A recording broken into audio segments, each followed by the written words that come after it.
Commerce graduates, welcome back to the channel guys. और आज हम आए हैं आपकी यूनिट 1 पार्ट 2 को लेके। इससे पहले वाले पार्ट 1 में हमने कवर किया था कि कॉन्ट्रैक्ट क्या होता है, राइट। कॉन्ट्रैक्ट के बारे में डेप्थ में डिटेल में समझा, जिसमें हमने एग्रीमेंट को समझा, इन्फोर्सेबल बाय लॉ क्या होता है और एक कॉन्ट्रैक्ट में क्या क्या एसेंशियल चीज़ें होनी चाहिए, एलिमेंट्स, वो हमने डिस्कस किया, राइट। अब हम स्टार्ट करेंगे आपके यूनिट 1 के पार्ट 2 के साथ, जिसमें हम क्या कवर करेंगे, हम कवर करेंगे टाइप्स ऑफ कॉन्ट्रैक्ट। ठीक है, बहुत अच्छे से, बहुत आराम से एग्जाम्पल्स के साथ हम समझेंगे कि कॉन्ट्रैक्ट कितने टाइप्स के होते हैं। तो आप लोग ये बिल्कुल मत सोचना कि चीज़ें नहीं समझ में आएंगी। और कॉन्ट्रैक्ट, ये जो बिजनेस लॉ है, बहुत इजी सब्जेक्ट है ना। बस है कि आपको समझ में आना चाहिए, और समझ में कैसे आएगा वो मैं आपको समझाऊंगी तो आ जाएगा। ठीक है, इसकी गारंटी मुझ पे छोड़ो। तो हम स्टार्ट करें टाइप्स ऑफ कॉन्ट्रैक्ट पे कि कॉन्ट्रैक्ट कितने टाइप्स के होते हैं। अब आपने पढ़ा कि कॉन्ट्रैक्ट मतलब क्या, एग्रीमेंट इन्फोर्सेबल बाय लॉ। फिर हमने समझा कि उस एग्रीमेंट में कुछ चीज़ें भी होनी चाहिए, तभी वो कॉन्ट्रैक्ट बनेगा, है ना, तभी लॉ उसको इन्फोर्स करेगा। अब आते हैं कि कॉन्ट्रैक्ट जो है क्या एक ही टाइप के होते हैं या अलग अलग तरीके से हम उसको कह सकते हैं। तो हाँ, अलग अलग फीचर्स के बेस्ड पे कि वो क्या कंसिस्ट करते हैं अपने अंदर, उसके बेसिस पे हमने कॉन्ट्रैक्ट को 3 बेस पे क्या किया है, क्लासिफाई किया है। पहला है वैलिडिटी और इनफोर्सेबिलिटी, दूसरा है आपका फॉर्मेशन, एंड तीसरा है आपका performance, right students. So validity के बेस पे हमने कॉन्ट्रैक्ट के टाइप्स हैं, valid, void, voidable, illegal, enforce, unenforceable. Formation कि कैसे फॉर्म हुए हैं वो, एक्सप्रेस्ड, इम्प्लाइड, क्वाशी, ई कॉन्ट्रैक्ट। और परफॉर्मेंस, ठीक है, कि परफॉर्म हुए वो कॉन्ट्रैक्ट, नहीं हुए, उनके बेसिस पे एग्जीक्यूटेड, एग्जीक्यूटरी। और इनके 2 type, that is unilateral and bilateral हैं आपके। ठीक है, तो इन सारे टाइप्स को हम पढ़ने वाले हैं। आप चाहो तो स्क्रीनशॉट ले लो और एक काम करो, साथ में क्या करते चलो, नोट्स बनाते चलो, है ना, नोट्स बनाते चलो साथ में, ताकि आपको बाद में दिक्कत ना हो, आपके पास आपका खुद का कंटेंट अवेलेबल रहे। और मैंने कंटेंट बहुत ही क्रिस्प शॉर्ट रखा है, मैं आपको एक्सप्लेन करूंगी ताकि आप अपने वर्ड्स में उसको समझ पाओ। लेकिन लॉ है तो लीगल लैंग्वेज में ही आपको पेपर में भी लिखना है, इंप्रेशन अच्छा जाएगा आपका। ठीक है, तो on the basis of validity और इनफोर्सिबिलिटी, बेटा कॉन्ट्रैक्ट वैलिड है या नहीं, ठीक है, उसको लॉ इन्फोर्स करेगा या नहीं। अब आता है इस दिमाग में कि इन्फोर्स मतलब क्या मैम, इन्फोर्स मतलब कि तुम हमारे साथ जैसे वो एग्रीमेंट जो भी हुई उसके लिए तुम कोर्ट तक जा सकते हो कि नहीं, मतलब कोर्ट के पास क्या पावर है कि वो पार्टीज को कंपेल कर सकता है कि अपना अपना पार्ट जो तुम लोगों ने कहा एक दूसरे से प्रॉमिस किया है जो भी है एग्रीमेंट का, वो परफॉर्म करो। ठीक है, जैसे हमने कुछ एग्रीमेंट देखी थी, जैसे मैंने आपको बोला कि मैं आपको पिज्ज़ा खिलाऊंगी, आप लोग चैनल सब्सक्राइब कर दो, मैंने नहीं खिलाया, आपने चैनल सब्सक्राइब कर दिया, आप मुझे कोर्ट ले जा सकते हो नहीं। तो मतलब ये जो हमारे बीच तय हुआ, एग्रीमेंट हुई, ठीक है, जो मैंने आपसे कहा, आपने एक्सेप्ट कर लिया और आपने परफॉर्म कर दिया, आप मुझे कोर्ट नहीं ले जा सकते ना। तो ये इन्फोर्सेबल बाय लॉ नहीं है, मतलब कानून इसके लिए कोई स्टैंड नहीं लेगा, वो कोई मदद नहीं करेगा, समझे। तो उसके बेसिस पे 2 टाइप, एक वैलिड और एक वॉइड, साथ में बोलो, एक वैलिड और एक यस। तो वैलिड कॉन्ट्रैक्ट क्या होते हैं, देखो वैलिड मतलब क्या होता है बेटा, मैम वैलिड मतलब जो चीज सही हो, वैलिड हो, हम कहते हैं ये वैलिड है, ये काम होना चाहिए, ये वैलिड है, ये चीज सही है, जायज है, ये होता है वैलिड। तो यस, वैलिड कॉन्ट्रैक्ट बेटा वो एग्रीमेंट होती है that is legally binding and enforceable, मतलब कि जो पार्टीज जिन्होंने ये एग्रीमेंट की है ना, वो पार्टीज जिन्होंने ये एग्रीमेंट की है एक दूसरे के साथ, वो लोग एक दूसरे के लिए क्या है, लीगली बाइंडिंग है। मतलब जैसे मैंने तुमसे एग्रीमेंट की, मैंने तुमसे कहा कि मैं आपको अपनी जो ये बाइक है, मॉडल बता दिया आपको, मॉडल है, मैं ये जो मेरी बाइक है ब्लैक कलर की मॉडल सीसी जो भी है, वो आपको 1 लाख में सेल करूंगी, और आपने बोला कि ठीक है मैं इसको 1 लाख में खरीद लूंगा और मैं पेमेंट करूंगा। हमारे बीच में एग्रीमेंट हुई, मैंने आपको बाइक दे दी, आपने मुझे मान लो पैसे नहीं दिए, तो मैं क्या कोर्ट जा सकती हूँ? हाँ जा सकती हूँ, कोर्ट मेरी सुनेगा। हमने तय किया था, आपने मुझसे प्रॉमिस किया था, आपको देना था, मैंने तो अपना काम कर दिया, आपने परफॉर्म नहीं किया अपनी ड्यूटी, तो ये कॉन्ट्रैक्ट क्या है? वैलिड है, क्योंकि हम दोनों को लीगली बाइंड करेगा कि हम दोनों को अपना अपना किया गया प्रॉमिस परफॉर्म करना है।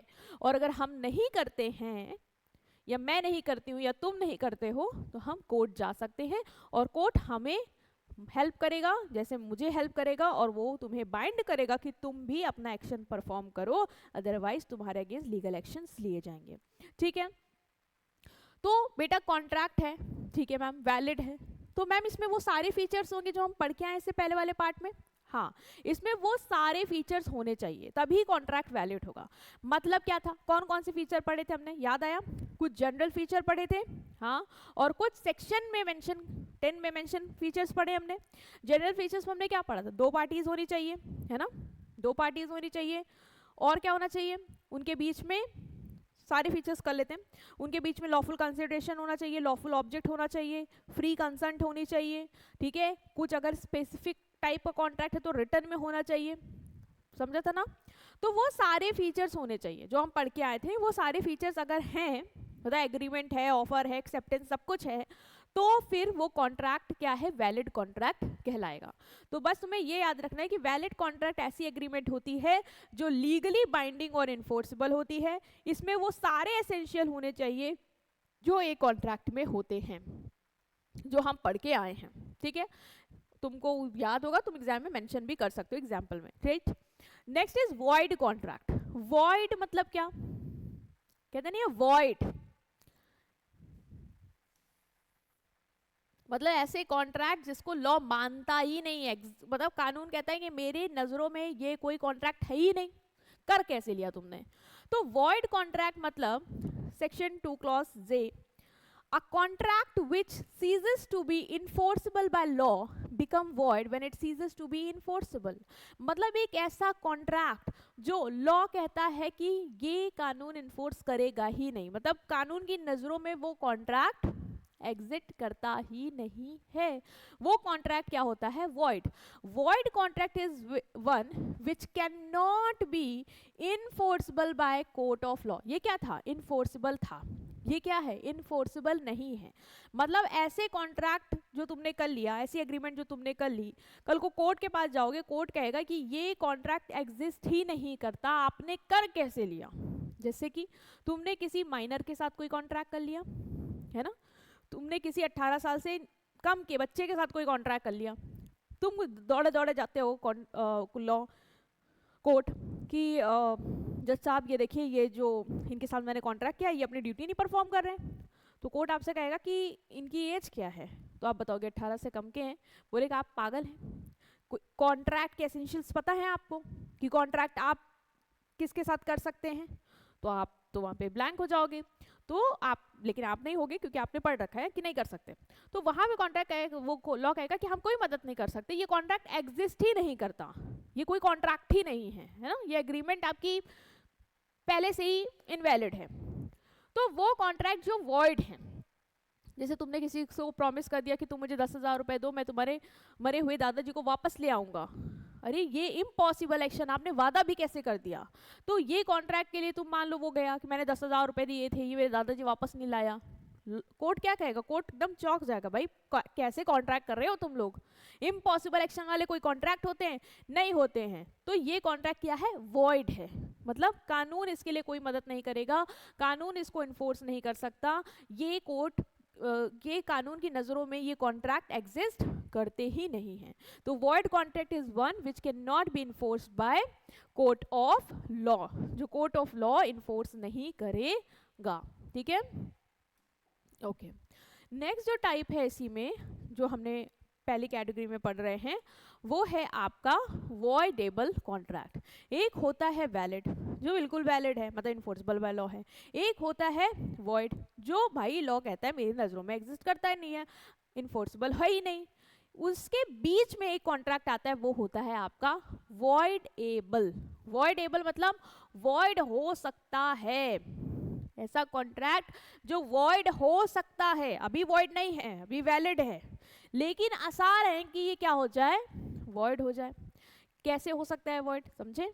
तो section 2 clause I, an agreement which is enforceable by law at the option, ये बोल रहा है कि लॉ इन्फोर्स करेगा, ठीक है, लॉ इन्फोर्स कर सकता है या करेगा, बट कब, एट द ऑप्शन, एक ऑप्शन पे, किसके ऑप्शन पे, of one or more parties there to, but not at the option of other or others, is called a voidable contract. ये लॉ की लैंग्वेज है, थोड़ी लग रही होगी आपको कि क्या बोल रहा है, मैं समझाती हूँ। देखो, ये कह रहा है कि एक एग्रीमेंट लॉ के थ्रू इन्फोर्सेबल होगी, बट उसके लिए लॉ एक कंडीशन रखेगा। वो कंडीशन ये होगी कि वो पार्टी के कहने पे वो उसको इन्फोर्स कर देगा जिस पार्टी के साथ क्या हुआ है, गलत हुआ है। जैसे कि मान लो मेरे साथ ये मैं हूं और इन्होंने मेरे साथ एक कॉन्ट्रैक्ट किया, इन्होंने बोला कि तुम मुझे अपनी बाइक जो है वो 1 लाख रुपए में सेल करो, मैं तुम्हें 1 लाख रुपए दूंगा। तो मुझे नहीं सेल करनी थी यार मेरी बाइक, लेकिन उसने मुझसे कॉन्ट्रैक्ट साइन करा लिया और मैंने उसमें साइन कर दिया कि हाँ मैं बेचने को तैयार हूँ अपनी बाइक। वो पता है कैसे साइन कराया उसने मुझे धमकी दी, कि मैं तुम्हारे घर से किसी को किडनैप करा लूंगा अगर तुमने ये बाइक मुझे नहीं सेल की। तो भाई मैं डर गई और मैंने वो कॉन्ट्रैक्ट, मतलब वो एग्रीमेंट मैंने साइन कर दिया यार, मैंने साइन कर दिया उस डर में, मैं नहीं करना चाहती थी। तो अब कल को मैं कोर्ट जा सकती हूँ और मैं कोर्ट जाके ये बात कहूंगी कि जज साहब इन्होंने मेरे से धोखा से, मतलब इन्होंने मुझे एट गन पॉइंट रख के धमकी दे के मुझसे ये कॉन्ट्रैक्ट साइन कराया है और मैं ये कॉन्ट्रैक्ट नहीं चाहती हूँ। तो कोर्ट क्या कहेगा, कोर्ट कहेगा ठीक है, जिसके साथ गलत हुआ है, जो एग्री पार्टी है, उसके कहने पे मैं इस कॉन्ट्रैक्ट को वॉइड कर देता हूँ। या फिर मान लो मैंने मतलब बाइक नहीं सेल करी और जो मेरे साथ वाले पार्टनर थे, ठीक है, जिन्होंने मुझे धमकी दी थी, वो कोर्ट गए, उन्होंने बोला कि ये अपना मैंने पैसे दिए, ये मुझे बाइक नहीं दे रही है, तो फिर मैं कोर्ट मेरी सुनेगा वहाँ पे, मतलब मुझे कहेगा कोर्ट की क्यों नहीं आप बाइक दे रही हैं। तो मैं बता सकती हूँ कि मैंने मतलब मुझे धमकी देके कराया गया है। तो फिर कोर्ट वहाँ पे क्या करेगी, मेरा स्टैंड लेगी, वो कहेगी कि इनके eight the option of this party, मतलब मेरे कहने पे वो कहेगी कि हम लॉ, मतलब इस कॉन्ट्रैक्ट को इन्फोर्स करेंगे, अदरवाइज नहीं करेंगे। मतलब जो दूसरी पार्टी है जिन्होंने मेरे साथ धोखा किया, उसके कहने पे नहीं आएगी कोर्ट, कोर्ट मेरी सुनेगी। अगर मैं कह दूं कि ठीक है मैं अपनी बाइक सेल करने को तैयार हूं, तो कोर्ट कह देगा ठीक है फिर ये कॉन्ट्रैक्ट वैलिड है। अगर मैं कहूंगी कि नहीं मेरे साथ गलत हो, मैं नहीं करूंगी, तो कोर्ट मेरी सुनेगी और कहेगी कि ये कॉन्ट्रैक्ट रिजेक्ट होता है, ये वॉइड हो जाएगा। तो आप ये समझ रहे हो कि ये एग्रीमेंट ऐसी है जो इन्फोर्सेबल हो सकती है, लेकिन किसके ऑप्शन पे, उस पार्टी के ऑप्शन पे जिसके साथ गलत हुआ है, उस पार्टी के ऑप्शन पे नहीं जिसने गलत किया है। Where one of the parties to the agreement is in position और इज लीगली इंटाइटल्ड और authorised to avoid performing his part, मतलब जहां पे एक पार्टी जो एग्रीमेंट में है उसके पास ये पोजीशन है, ये अथॉरिटी है कि वो क्या कह दे कि वो अपने पार्ट को परफॉर्म करने से मना कर दे, then the agreement is treated become voidable. तब वो एग्रीमेंट क्या हो जाएगी, वॉइडेबल हो गई। जैसे मैंने अपना पार्ट परफॉर्म करने से मना कर दिया, मैंने कोर्ट को बता दिया, इन्होंने मेरे से जबरदस्ती साइन करवाया है, मेरी फ्री कंसेंट नहीं है, तो कोर्ट क्या कहेगी, कोर्ट मुझे ऑप्शन देगी, आप बताओ कॉन्ट्रैक्ट कंटिन्यू करना है आपको या नहीं। मैं कहूंगी नहीं करना है, तो कहेगी कॉन्ट्रैक्ट वॉइड। अगर मुझे लगा ठीक है यार पैसे आ रहे हैं, तो मैंने कह दिया ठीक है मैं करूंगी, तो कॉन्ट्रैक्ट क्या होगा, वैलिड हो जाएगा। तो मतलब वॉइड हो सकता है eight the option of aggrieve party, जिसके साथ गलत हुआ है उसके। समझ में आ रहा है ना। Consent in a contract is obtain bye, ये कब होता है बेटा, ये कब होता है कि कॉन्ट्रैक्ट वॉइडेबल हो सकता है, तब जब तुमने दूसरी पार्टी से जिससे कंसेंट ली है, साइन वगैरह कराया है कॉन्ट्रैक्ट में, वो तुमने कोर्जन से कराया, मतलब तुमने जोर जबरदस्ती की उसके साथ, अनड्यू इन्फ्लुएंस, तुमने कुछ अपनी पावर का यूज करके उसके साथ धोखा किया है, फ्रॉड किया है, तुमने उसको कुछ गलत बात बता दी और कॉन्ट्रैक्ट में कुछ और लिखा था, है ना, मिस रिप्रेजेंटेशन किया है, धोखा किया है। तो इस तरीके से आप क्या कर रहे हो, चीज़ों को करके दूसरी वाली पार्टी के साथ गलत कर रहे हो, और कोर्ट उस टाइम पे दूसरी वाली पार्टी को ऑप्शन देगा कि वो बोलेगी अगर कॉन्ट्रैक्ट मतलब कंटिन्यू करना है तो वैलिड, अदरवाइज कॉन्ट्रैक्ट वॉइड हो जाएगा। तो वॉइडेबल होने की स्थिति रहती है। और मान लो अगर मैं कोर्ट गई नहीं, मैंने चुपचाप साइन कर दिया दबाव में आके, तो कोर्ट को पता ही नहीं चलेगा कभी, तो कॉन्ट्रैक्ट वैलिड ही माना जाएगा। लेकिन अगर मैं गई और मैंने बात रखी, तब कोर्ट मुझे ऑप्शन देगा और कॉन्ट्रैक्ट वॉइड हो सकता है तब। ठीक है, और ये जो पॉइंट है ना, ये हम डिटेल में पढ़ेंगे, तो उसकी चिंता मत करना। बस अभी तुम्हें याद रखना चाहिए कि कंसेंट फ्री नहीं होती है। ठीक है, जोर जबरदस्ती, दबाव, पावर का यूज करके, फ्रॉड करके, चीज को उल्टा सीधा प्रेजेंट करके लोगों से हम क्या करते हैं, साइन करवाते हैं, कॉन्ट्रैक्ट में एग्रीमेंट ले लेते हैं, कंसर्न ले लेते हैं basically. Now distinction between void and voidable contract. अभी आपने पढ़ा वॉइड, जो कॉन्ट्रैक्ट एग्जिस्ट ही नहीं करता लॉ की नजरों में, और वॉइडेबल जो एग्जिस्ट करता है, लेकिन अगर एग्रीव पार्टी जिसके साथ गलत हुआ है वो कह दे कि कॉन्ट्रैक्ट नहीं कंटिन्यू करना, तो कॉन्ट्रैक्ट खारिज हो जाएगा, मतलब वॉइड हो जाएगा। ठीक है, तो हमें डिफरेंस समझ लेते हैं, क्योंकि पेपर में डिफरेंस आते हैं।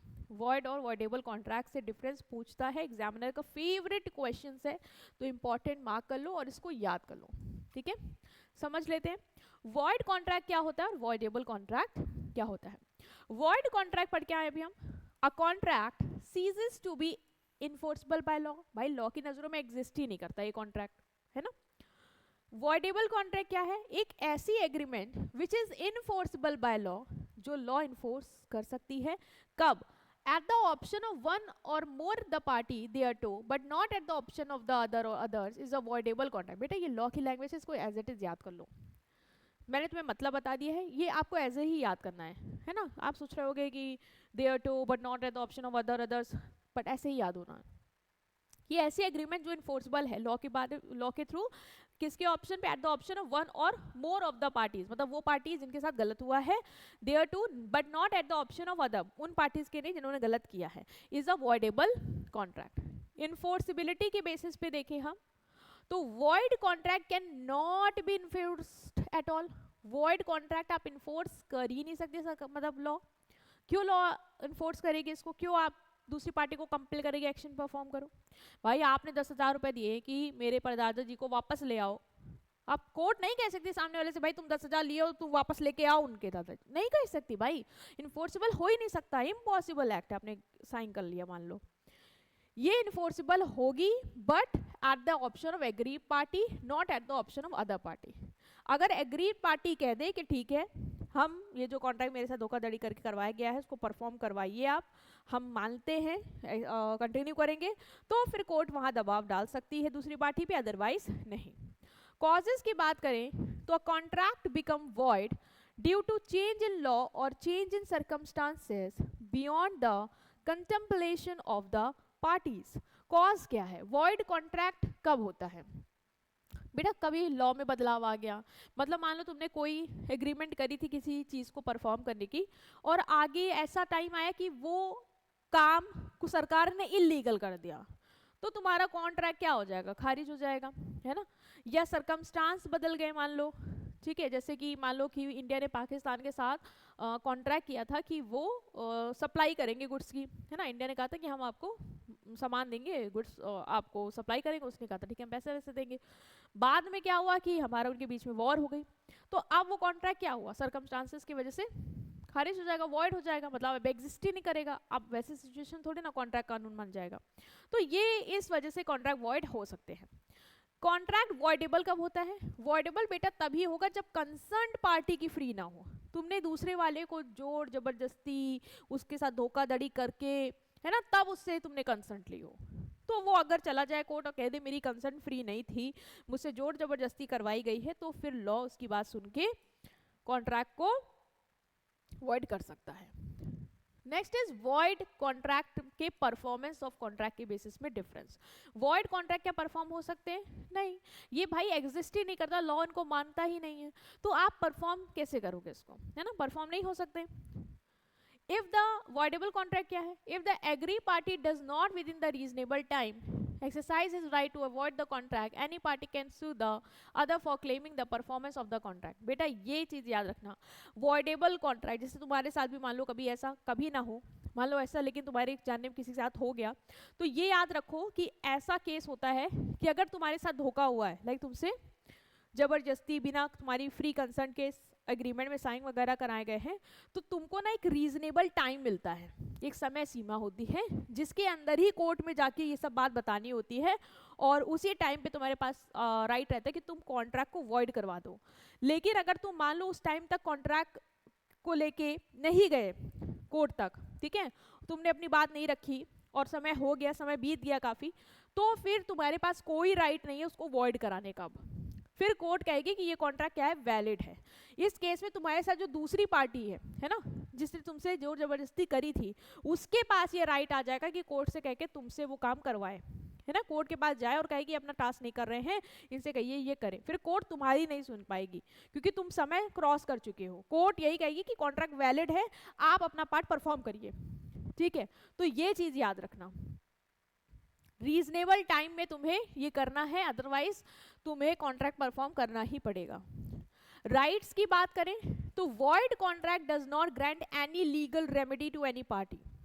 वॉइड कॉन्ट्रैक्ट जो है ना, वो कोई लीगल रेमेडी नहीं देते किसी पार्टी को, क्योंकि भाई लॉ के थ्रू इन्फोर्सेबल ही नहीं है, तो लॉ तुम्हारे लिए क्यों एक्शन लेगा या तुम्हें कोई रेमेडी क्यों देगा। कॉन्ट्रैक्ट एग्जिस्ट ही नहीं करता।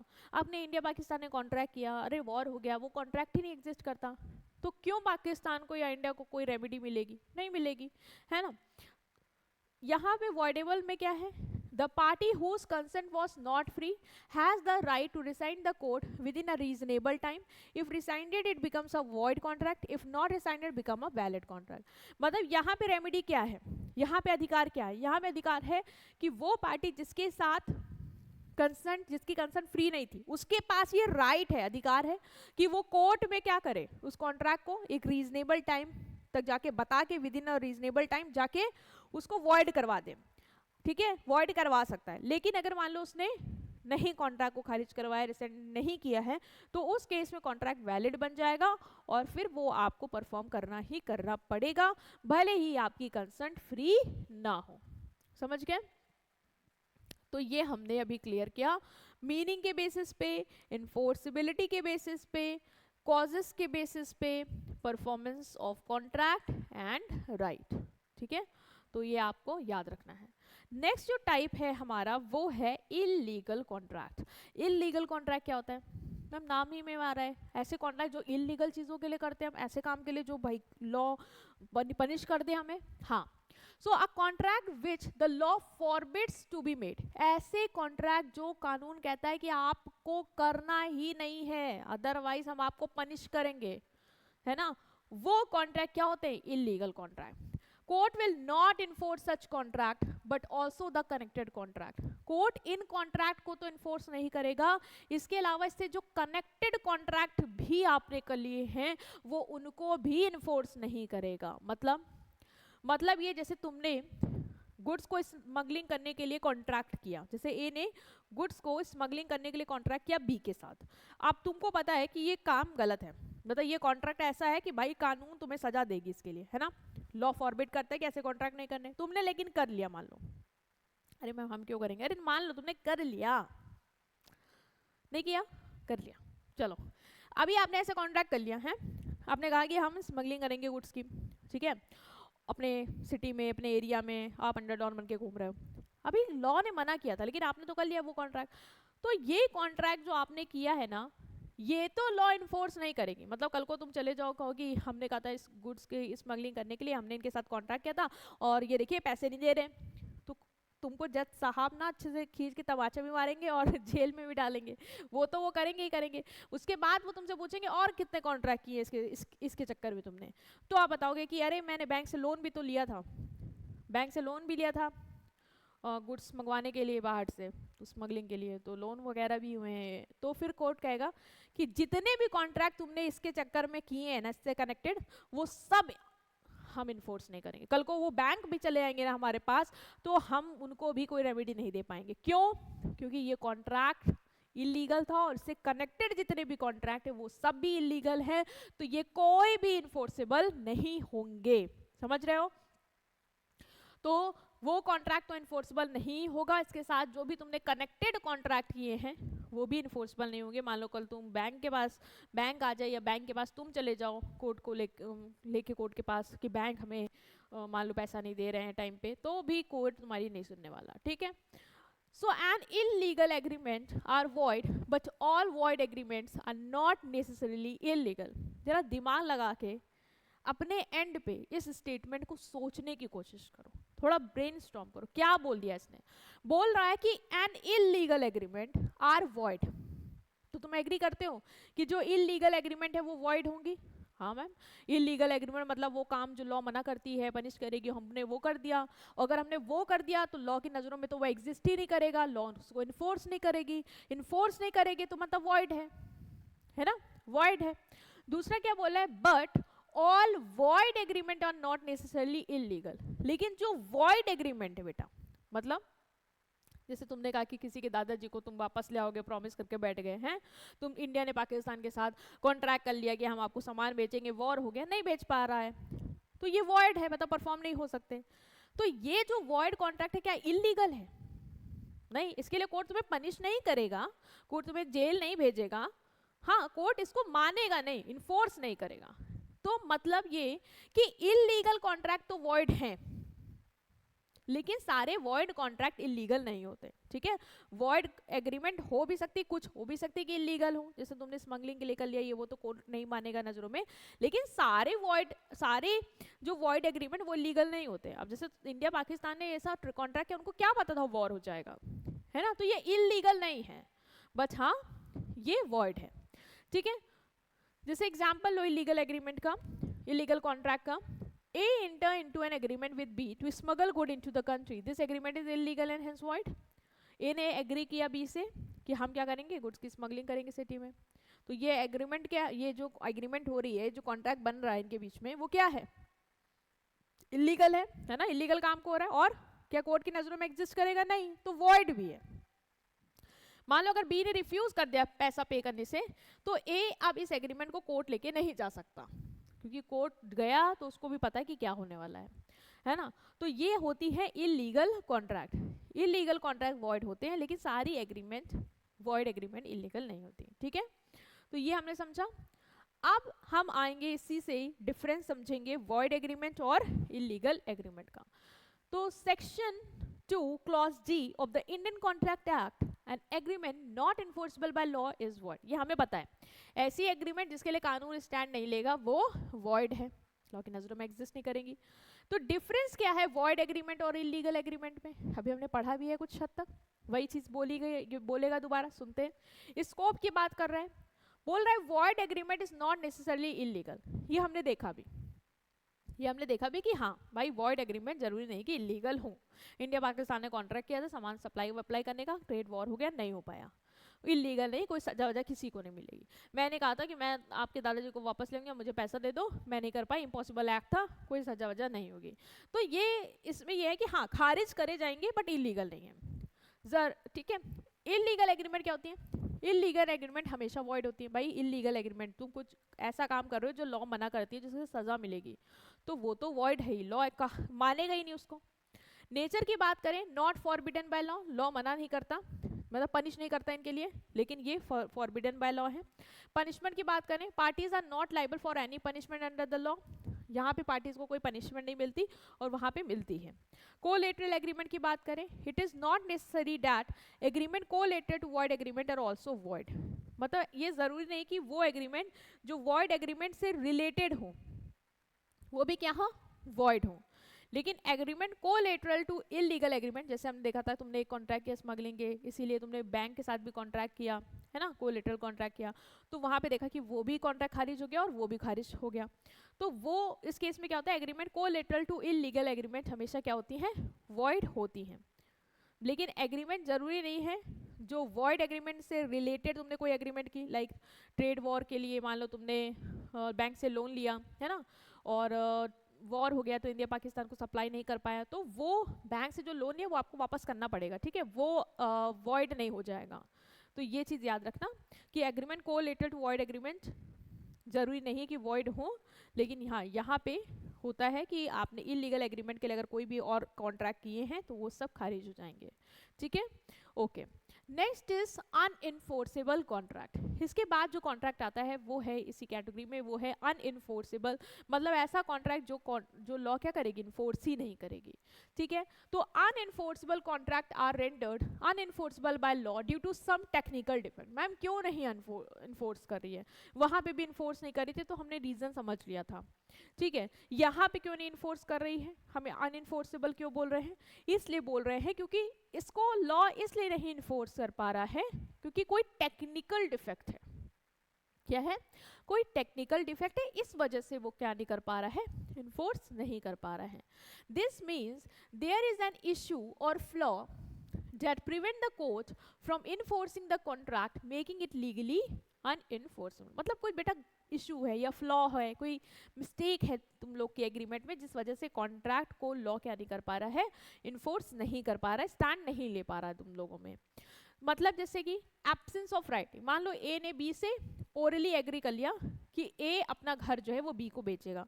अब कोर्ट कहता है इस तरीके की एग्रीमेंट रिटर्न में होनी चाहिए, तुमने रिटर्न में कुछ नहीं लिखा, तो ये इशू है, एक टेक्निकल इशू है कि भाई रिटर्न में नहीं है तो हम आपकी मदद नहीं कर सकते। कोर्ट कहेगा हम कोई स्टैंड नहीं ले सकते, मैं नहीं फोर्स कर सकता हूँ आप में से किसी को भी कि अपना अपना टास्क परफॉर्म करो, क्योंकि आपको जो एग्रीमेंट करनी थी वो रिटर्न करनी थी, आपने ओरल करके बैठे हो। तो ये जो टेक्निकल इशू है ना, ये जो इशू है, ये जो फ्लॉ है, इस वजह से हम इसको इन्फोर्स नहीं कर सकते।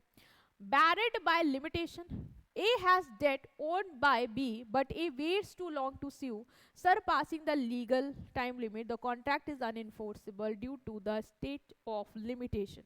मतलब जैसे मान लो कि A ने, दूसरे एग्जांपल दे रहे हैं, A ने B को क्या किया है, A has debt owed by B, मतलब B को A का मतलब है कि डेट है, ठीक है, जो B को देना है, A को वापस करना है पैसा। A बहुत समय तक वेट करता है कि अगर भाई नहीं देगा तो हम इस पर केस कर देंगे, ठीक है। ए वेट्स टू लॉन्ग टू स्यू, ए को लग रहा था बी जो है पैसा वापस कर देगा, बी पैसा वापस नहीं दे रहा, ए ने काफ़ी समय तक वेट किया कि भाई पैसा दे दे अदरवाइज मैं इसको स्यू करूंगा, लेकिन उसने इंतजार बहुत ज़्यादा कर लिया, इतना ज़्यादा कर लिया कि लीगल टाइम लिमिट को भी क्रॉस कर गया। जैसे होता है लीगल टाइम लिमिट होती है, जैसे मैं एग्जांपल दे रही हूँ अभी, जैसे मान लो 2 साल की लिमिट है कि आपको 2 साल के अंदर अंदर अगर आपका पैसा कोई नहीं दे रहा है तो आपको केस करना है, और मैं बैठी रह गई, मैंने 2 साल बता दिए, 3 साल 4 साल, मैंने बहुत वेट किया और 4-5 साल हो गए, अब मैं कोर्ट गई, मेरे कहा मेरा पैसा नहीं दे रहे, कोर्ट के पागल हो, 2 साल के अंदर आना तो तुम कब आ रहे हो, सो के उठे हो क्या, तो वो मेरी मदद नहीं कर सकती यहाँ पे भी, क्योंकि ये एक इश्यू हो गया, एक फ्लॉ हो गया, एक टेक्निकल डिफेक्ट हो गया, जिसकी वजह से कॉन्ट्रैक्ट इनफोर्सेबल नहीं हो सकता लॉ के थ्रू, ठीक है, क्योंकि लिमिटेशन है, टाइम वाली लग गई यहाँ पे, तो राइटिंग की एब्सेंस है या टाइम लिमिटेशन है, इस वजह से अगर कोर्ट कॉन्ट्रैक्ट को इन्फोर्स नहीं कर सकता, लॉ इन्फोर्स नहीं कर सकता, तो उन कॉन्ट्रैक्ट को हम बोलते हैं अनइनफोर्सेबल कॉन्ट्रैक्ट, ठीक है। अब आ जाओ यहाँ पे एक बार देख लेते हैं, हमने वैलिडिटी और इन्फोर्सिबिलिटी वाला टॉपिक कवर कर लिया अभी तक, कि वैलिडिटी और इन्फोर्सिबिलिटी के बेसिस पे valid, void, voidable, illegal and unenforceable contract होते हैं, ठीक है, हमने सारे समझ लिए। वैलिड जो बाय लॉ मानेगा, एलिमेंट सारे हैं, वॉइड जो एग्जिस्ट ही नहीं करेगा, वॉइडेबल दूसरी पार्टी के कहने पे उसको वॉइड कर सकता है, इलीगल कानून ने मना किया है, करना ही नहीं है, तुमने तब भी किया है, पनिशमेंट मिल सकती है, इलीगल कॉन्ट्रैक्ट एग्जिस्ट नहीं करेगा लॉ की नज़रों में, अनइनफोर्सेबल जो टेक्निकल इशू की वजह से कोर्ट बाधित है कि वो इन्फोर्स नहीं कर सकता। अब हम आएंगे फॉर्मेशन पे कि फॉर्मेशन क्या है, तो इसके बेसिस पे अब हम 4 पढ़ेंगे, express, implied, quasi and E contract, बहुत ईजी है और ये भी 2 इजी हैं, तो हम जल्दी जल्दी से इनको कवर कर लेते हैं, ठीक है। तो आ जाओ, देखो, on the basis of formation कि कॉन्ट्रैक्ट बने कैसे हैं, फॉर्म कैसे हुए, उनके बेसिस पे 2 क्लासिफिकेशन, एक है एक्सप्रेस कॉन्ट्रैक्ट और एक है इम्प्लाइड कॉन्ट्रैक्ट, इसके बाद 2 और हैं, ठीक है। एक्सप्रेस कॉन्ट्रैक्ट मतलब बेटा जब तुम कॉन्ट्रैक्ट कर रहे हो, जैसे मैं तुमसे कॉन्ट्रैक्ट कर रही हूँ तो मैंने बोल के कॉन्ट्रैक्ट किया, मैंने बताया कि मैं तुम्हें अपनी बाइक सेल करूंगी इतने रुपए, तुमने बोला हाँ मैं आपकी बाइक खरीदूंगा इतने रुपए, तो हमने एक दूसरे को एक्सप्रेस किया है, या रिटर्न में भी कर सकते हैं, मैंने तुम्हें लिख के दिया मैं अपनी बाइक तुम्हें 10,000 रुपये में ऐसे से डेट को ऐसे में भेजूंगी, तुमने भी किया हाँ मैं आपको इतने रुपए इस टाइम तक भेज दूंगा, तो हमारा ये कॉन्ट्रैक्ट क्या है, एक्सप्रेस है, हम दोनों लोग अपनी अपनी बात को वर्ड्स के थ्रू या रिटर्न के फॉर्म में क्या कर रहे हैं, एक्सप्रेस कर रहे हैं, ठीक है, तो ऐसे कॉन्ट्रैक्ट को क्या बोलते हैं, एक्सप्रेस कॉन्ट्रैक्ट। सेक्शन 9 कहता है इफ अ प्रपोजल और acceptance of any promise is made in word the promise is said to be express. मतलब मैंने तुमको ऑफर दिया, तुमने उस ऑफर को एक्सेप्ट किया, कह के, बोल के या लिख के, वर्ड्स के थ्रू एक्सप्रेस करके, तो उन कॉन्ट्रैक्ट को क्या बोलेंगे, एक्सप्रेस कॉन्ट्रैक्ट। सिंपल ना। इम्प्लाइड कॉन्ट्रैक्ट क्या होते हैं, these contract come into existence by implication. This implication is by action or conduct of parties or course of dealing. मतलब ये वो कॉन्ट्रैक्ट हैं जो एक्शन में आते हैं इम्प्लीकेशन के थ्रू। इम्प्लीकेशन मतलब मैम क्या लिखेंगे बोलेंगे, नहीं, इम्प्लीकेशन मतलब बेटा तुम एक्शन करोगे और उस एक्शन से ही हमें समझ में आ जाएगा कि कॉन्ट्रैक्ट हो गया है, ठीक है, या तुम्हारे बिहेवियर से मुझे समझ जाएगा कि कॉन्ट्रैक्ट हो गया है।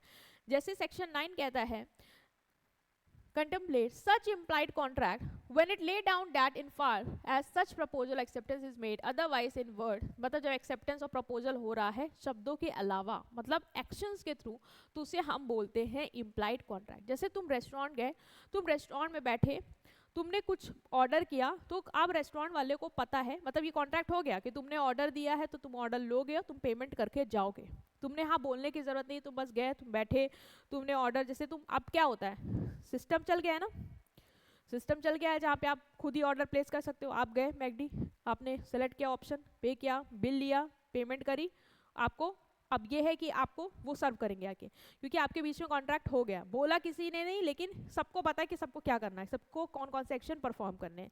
अब वो लाके आपको देंगे, मान लो उन्होंने लाके नहीं दिया तो आप कोर्ट जा सकते हो। वो ये नहीं कहेंगे अरे हमसे आपने कहा नहीं, क्यों नहीं कहा, ये एक्शन नहीं परफॉर्म किया मैंने, आपके थ्रू, एक्शन के थ्रू आपको नहीं समझ में आया कि मैंने आपको ऑफर दिया है और आपने उसको एक्सेप्ट किया पेमेंट के थ्रू, अब आपको डिलीवर करना है ना। ऐसे एग्जाम्पल और ले, जैसे कि तुम ट्रेन में, बस में तुरंत बस रुकती है, तुम चढ़ जाते हो, है ना, तुम टिकट देते हो, अब बस को तो पता है ना कि तुम्हें वहां तक छोड़ना है, तो यहाँ कोई कुछ बोल नहीं रहा है, चुपचाप बैठा, टिकट लिया, बस वाला तुमको अपनी जगह तुम्हारा ड्रॉप किया जहाँ तक का तुमने टिकट कटवाया। तो ये कॉन्ट्रैक्ट क्या है, यहाँ कोई बोल नहीं रहा, लिख के नहीं दे रहा कि हम तुमको पैसे दे रहे, तुम हमको छोड़ के आओगे, हम तुमको छोड़ के आएंगे। यहाँ पे एक्शंस के थ्रू, बिहेवियर के थ्रू कॉन्ट्रैक्ट हो रहा है।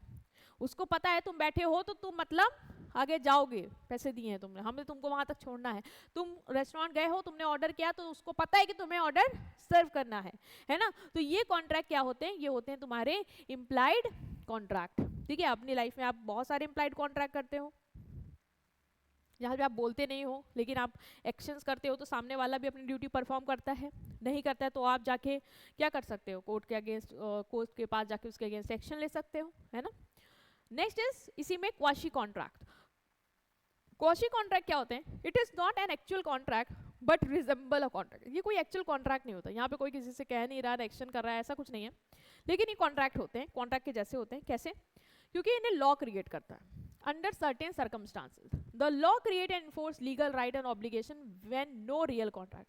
मतलब यहाँ पे कोई रियल कॉन्ट्रैक्ट नहीं किया हमने किसी के साथ, लेकिन लॉ चाहता है कि देश में क्या रहे, जस्टिस रहे, फेयरनेस रहे, इसलिए लॉ इस तरीके के कानून बनाता है, राइट्स बनाता है, ऑब्लिगेशन बनाता है, जो लोगों को फॉलो करने पड़ते हैं, और इसलिए उनको लगता है कि एक तरीके का ये कॉन्ट्रैक्ट है। जैसे मान लो मेरे घर में, तुम मेरे मोहल्ले में रहते हो, तुमने अपने लिए कोई ऑर्डर प्लेस किया था, तुम पिज्ज़ा ऑर्डर किए थे, तुम लोग बढ़िया से पार्टी वार्टी कर रहे थे अपने मजे से, और वो पिज्ज़ा गलती से मेरे घर आ गया, है ना, वो डिलीवरी वाला मेरे को दे गया, है ना, तो यार पिज्ज़ा आ गया, मुझे तो बहुत पसंद है, तो मैंने सोचा चलो यार किसका भी हो, मुझे क्या करना, मैं खा लेती हूँ। तो यहाँ पे क्या तुमको लगता है, ये चीज़ सही है, जायज़ है, लीगल है? तुम बोलोगे नहीं मैम, ये तो अनएथिकल चीज़ है, ये आप नहीं कर सकते थे, किसी और की चीज़ आप कैसे खा सकते थे? हाँ, नहीं खा सकते थे। यहाँ पे कोर्ट के पास जाओगे, कोर्ट मेरे अगेंस्ट सेक्शन भी लेगा, क्योंकि कोर्ट कहेगा कि भले ही कोई कॉन्ट्रैक्ट नहीं था कि आप वो यूज़ नहीं कर सकती हैं या आपको लिए वो नहीं आया, लेकिन ये आपकी ऑब्लिगेशन है, एज ए नागरिक आपकी ड्यूटी है कि किसी और का सामान आपके पास आया है तो आप उसको यूज़ नहीं करेंगी, आप उसको वापस करिए जाके, जिसका भी है वो, है ना। तो ये क्या है, ये क्वाशी कॉन्ट्रैक्ट है। अब जैसे किसी का फोन गिर जाता है, कोई उठा लेता है, तो भाई तुम्हारी ड्यूटी है कि जिसका तुम फोन उठाए हो उस फोन को स्विच ऑफ मत करो, है ना। आप लोग क्या करते हो, बढ़िया ला फोन मिल गया, चलो स्विच ऑफ कर लेते हैं और इसको रख लेते हैं। जैसे बहुत से नहीं करते होंगे, लेकिन कुछ लोग करते हैं, तो ये नहीं करना चाहिए। यहाँ पे जिसका फोन होगा, अगर तुम गलती से पकड़े गए तो वो कोर्ट केस कर सकता है तुम्हारे ऊपर, क्योंकि कोर्ट भी ये कहेगा कि ये अनएथिकल काम है, ये ऑब्लिगेशन आपकी बनती है एज अ नागरिक कि आप ये चीज़ करें, है ना। भले ही कोई कॉन्ट्रैक्ट नहीं हुआ कि तुम्हारा फोन मिलेगा मैं वापस करने आऊँगा, लेकिन एज अ सिटीजन आपकी ड्यूटी है कि नहीं। तो ये कॉन्ट्रैक्ट कोर्ट तुम पे लगाता है ना। ये एक्चुअल कॉन्ट्रैक्ट नहीं है, लेकिन कॉन्ट्रैक्ट का जैसा ही है, क्योंकि तुम देख नहीं रहे कि मेरे ऊपर एक कंडीशन आ गई कि मुझे ऐसा मिला तो मुझे दूसरे को लगा देना पड़ेगा, मतलब मुझे अपनी ड्यूटी परफॉर्म करनी पड़ेगी, है ना। तो ये एक कॉन्ट्रैक्ट की तरह रिजेंबल करते हैं। Next is E contract. When a contract is entered into two by two or more parties using electronic means like email is known as e-contract। आजकल कॉन्ट्रैक्ट क्या होते हैं ऑनलाइन, जैसे मेरे पास कोई मेल आया, मैंने ऑफर आया कि आप ये कोलैबोरेशन करेंगे, मैंने एक्सेप्ट कर लिया और मैंने कॉन्ट्रैक्ट साइन कर दिया कि ठीक है I will deliver the video. ये होता है बेटा, ये होता है। तो ये क्या है, ई कॉन्ट्रैक्ट है ना। आज का सब ऑनलाइन ही तो चल रहा है, तो कॉन्ट्रैक्ट भी ऑनलाइन साइन होते हैं, एक्सेप्ट ऑफर आता है, लोग ऑफर एक्सेप्ट करते हैं, साइन करते हैं, है ना। तुमने जैसे ऑनलाइन कार्ट में ऐड कर लिया, तुमने बाय किया, पेमेंट किया, अब अमेजोन की ड्यूटी भी है कि तुमको वो प्रोडक्ट डिलीवर करे। तो ये भी जो तुम लोग के बीच में कॉन्ट्रैक्ट हुआ कि उसने तुमको अपने सिस्टम के थ्रू प्रोडक्ट के ऑफर दिए, तुमने एक्सेप्ट किया, पेमेंट किया उस ऑफर को लेके, तो अब उसकी ड्यूटी है कि वो तुम्हें प्रोडक्ट डिलीवर कराए। नहीं कराए तो तुम लॉ कोर्ट जा सकते हो, एक्शन ले सकते हो, है ना।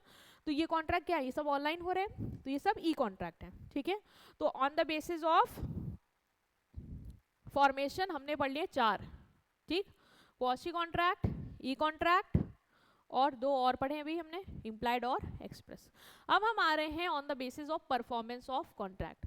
कॉन्ट्रैक्ट के परफॉर्मेंस के बेसिस पे, कॉन्ट्रैक्ट कौन परफॉर्म करे, परफॉर्म हुआ नहीं हुआ, उसके बेसिस पे क्लासिफिकेशन क्या है, 2 हैं, that is executed and executory. Executed contract बेटा क्या होते हैं, when the act is done और executed or the forbearance is brought on record then the contract is executed contract। मैंने तुमसे कॉन्ट्रैक्ट किया, मैं तुम्हें अपनी बाइक बेचूंगी 1,00,000 रुपए में, तुमने कहा कि मैं इसको परचेज करूंगा 1,00,000 रुपए में, हमने डेट तय सब कुछ कर लिया, मैंने तुम्हें अपनी बाइक बेच दी, तुमने मुझे पैसा दे दिया, ये कॉन्ट्रैक्ट हो गया, खत्म, एग्जीक्यूट हो गया। तो उसे बोलते हैं executed contract. Act is done, executed, ठीक है। फॉरबेरेंस जो भी हमारे बीच में वो सब रिकॉर्ड में है, हमने वो कॉन्ट्रैक्ट को एकदम एग्जीक्यूट कर दिया, तुमने अपना पार्ट परफॉर्म करा, मैंने अपना पार्ट परफॉर्म कर दिया, तो इसको क्या बोलते हैं, एग्जीक्यूटेड कॉन्ट्रैक्ट, ठीक है। मतलब इसमें कंसीडरेशन जो आपस में लेन देन हो सकता है, वो एक हो सकता है कि तुमने कुछ एक्शन करने को मुझे बोला हो कि आप ये करो, जैसे मैंने कहा मैं अपनी बाइक बेचूंगी इतने रुपए में, तुमने कहा हाँ मैं खरीदूंगा, वो एक्शन। या फॉरबेरेंस हो सकता है, मतलब मैंने तुम्हें कुछ ना करने के लिए कहा हो, जैसे मैंने बोला कि तुम मेरे घर के सामने अपनी दुकान मत खोलना, मैं तुम्हें 10,000 रुपए दूंगी, तुमने नहीं खोली, मैंने तुम्हें 10,000 दिए हैं। तो जो भी हमारे बीच में एग्रीमेंट हो सकती है, जो भी आपस में लेन देन है, वो हो सकता है कि कोई एक्ट मैं कहूँ परफॉर्म करना है हमें, या हो सकता है कि कोई एक्ट ना परफॉर्म करने के लिए आपस में समझौता हो रहा है, ठीक है। तो मतलब ये कॉन्ट्रैक्ट हो चुके हैं, एग्जीक्यूट हो चुका है, परफॉर्म हो गया। एग्जीक्यूटरी मतलब अभी एग्जीक्यूट होना है, एग्जीक्यूटेड नहीं है, एग्जीक्यूट नहीं हुआ है, अभी होना है। In an executory contract the consideration is reciprocal promise or obligation, such consideration is to be performed in future only and therefore these contract are described as executory contract. मतलब ये जो हमारे बीच में कंसिडरेशन हो रहा है वो अभी तक क्या है, परफॉर्म नहीं हुआ, लेकिन फ्यूचर में परफॉर्म होगा। जैसे मैंने बोला कि मैं तुम्हें अपनी बाइक जो है वो आने वाले नेक्स्ट ईयर में 1 लाख की सेल करूंगी, तुमने बोला ठीक है मैं उस टाइम पे आपको इतना पैसा दूंगा। अभी ये कॉन्ट्रैक्ट हुआ है हमारे बीच, लेकिन ये परफॉर्म नहीं हुआ, होगा आगे इन फ्यूचर, तो इसे हम बोलते हैं एग्जीक्यूटरी कॉन्ट्रैक्ट। अब ये जो कॉन्ट्रैक्ट हैं ये 2 टाइप के हैं, एक है यूनिलेटरल और एक है बायलेटरल। यूनिलेटरल कॉन्ट्रैक्ट क्या होता है और बायलेटरल, यूनि मतलब 1, बाय मतलब दोनों साइड, है ना। तो यूनिलेटरल मतलब one side contract in which party has performed his duty and obligation, other part obligation is outstanding. मतलब यहाँ पे क्या होता है यूनिलेटरल में कि एक पार्टी ने तो अपना एक्ट कर दिया है, मतलब एक पार्टी ने अभी अपना एक्ट परफॉर्म कर दिया, लेकिन दूसरी पार्टी ने अभी अपना एक्शन परफॉर्म नहीं किया है, उसका अभी एग्जीक्यूशन क्या है, पेंडिंग है, ठीक है। एग्जीक्यूटिव के 2 टाइप, एक यूनिलेटरल, बायलेटरल। मतलब यूनिलेटरल में क्या है, एक पार्टी ने अपना काम कर दिया, जैसे मैंने तुम्हें अपनी बाइक बेच दी, मैंने तुम्हें अपनी बाइक डिलीवर कर दी, लेकिन तुमने मुझे अपना अभी तक पैसा नहीं दिया, तो एक पार्टी ने अपना काम कर दिया, लेकिन दूसरी पार्टी की अभी ऑब्लिगेशन क्या है, आउटस्टैंडिंग है, तो उसे बोलते हैं यूनिलेटरल। बायलेटरल क्या, A contract where obligation or promise is outstanding on both the side of party, हम दोनों में से किसी ने नहीं किया, ना मैंने तुम्हें अभी तक बाइक डिलीवर कराई ना तुमने, अभी तक मेरा पैसा दिया। तो हमारा जो दोनों साइड का चीज़ है वो क्या है, पेंडिंग है। इसे बोलते हैं बायलेटरल कॉन्ट्रैक्ट, कि अभी हम दोनों को अपनी अपनी ऑब्लिगेशन पूरी करनी है, एग्जीक्यूट करनी है। तो on the basis of performance हमने देख लिए एग्जीक्यूटरी, ठीक है, एग्जीक्यूटेड, एग्जीक्यूटिव, एग्जीक्यूटिव की दो part, that is unilateral and bilateral. Right students, तो हमने यहाँ पे बहुत अच्छे से टाइप्स ऑफ कॉन्ट्रैक्ट को डिस्कस किया है, बहुत इंपॉर्टेंट है, पेपर में क्वेश्चन जरूर आता है। तो प्लीज प्लीज प्लीज इसके नोट्स प्रॉपर बनाएंगे, देख लेंगे, और टेलीग्राम में मुझे एक बार इन्फॉर्म कर देना, मैं शेयर कर दूंगी वहाँ पे आपको, ठीक है, कर दूंगी, आप उसको डाउनलोड कर लेना वहाँ से और अपने नोट्स अच्छे से प्रिपेयर कर लेना। ठीक है स्टूडेंट्स, तो नेक्स्ट वीडियो में हम नेक्स्ट पार्ट के साथ आएंगे आपके साथ। Till then take care of yourself, channel को सब्सक्राइब करो, जितने भी नए बच्चे हैं प्लीज चैनल को सब्सक्राइब करो, ताकि आप ऐसे ही कंटेंट को और आगे देखते रहो। Right, like the video, share the content, thank you.